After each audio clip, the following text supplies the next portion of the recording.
Okay. Nice dark roof, 105-degree North Texas day. Here we are. We're over the front entry. And just really kind of pleased.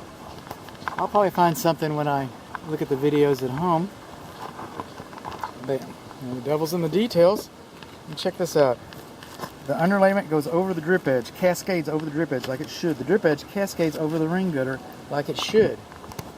Now the rain gutter discharges directly onto the roof covering.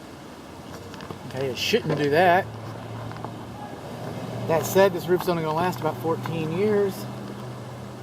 I mean, I would never dissuade my client from seeking perfection, but the solution is bring downpipes down here, which are going to look quite ugly. Now this is kind of interesting. See all this sealant? Okay, when it dries, it gets hard and shrinks and get hard. Take your pick. So this is a potential for a leak over here. It should be monitored. Something else could have been thought out a little better, but nobody pays us to think, right? We just come in here and do it.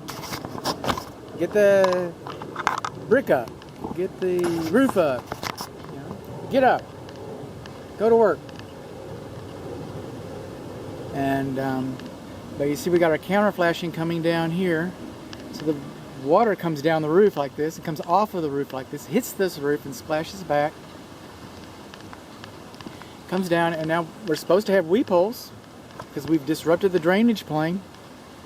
We need weep holes along the edge here, but look at that one. I mean, it's right there underneath where the counter flashing ends, and really there should be some kind of a kick out there. I don't know what the solution would be. I'm sure they sell parts in it.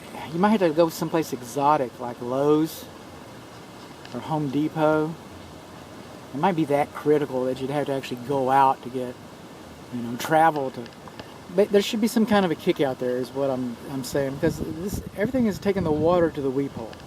Everything's taking the water to the weep hole. This one, not so bad, but not good either. So we've got that going on.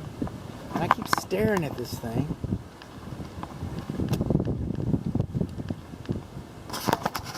I am going to, probably leave this alone. But I'm going to come back with a stick and just kind of see what that blemish is right there. It's kind of curious looking.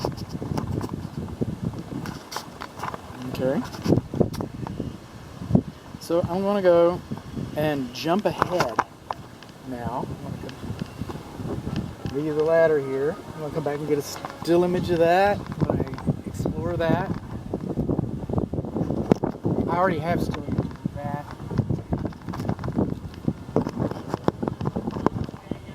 Moving on down.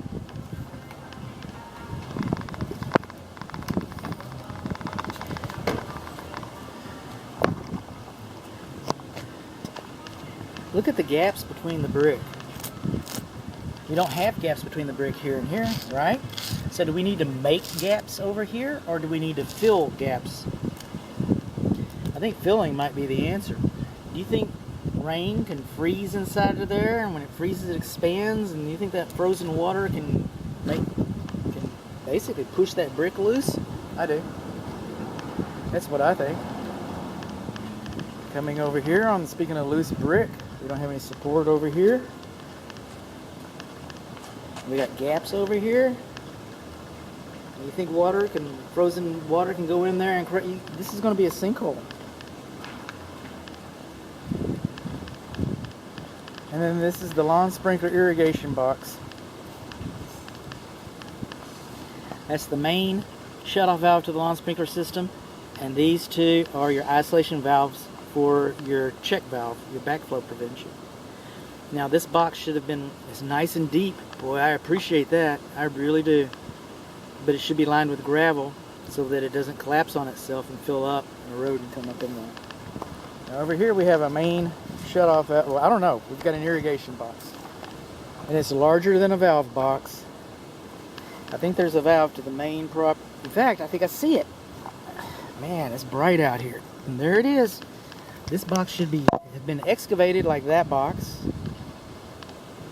and lined with gravel so that somebody can wrap their hands around it and service it.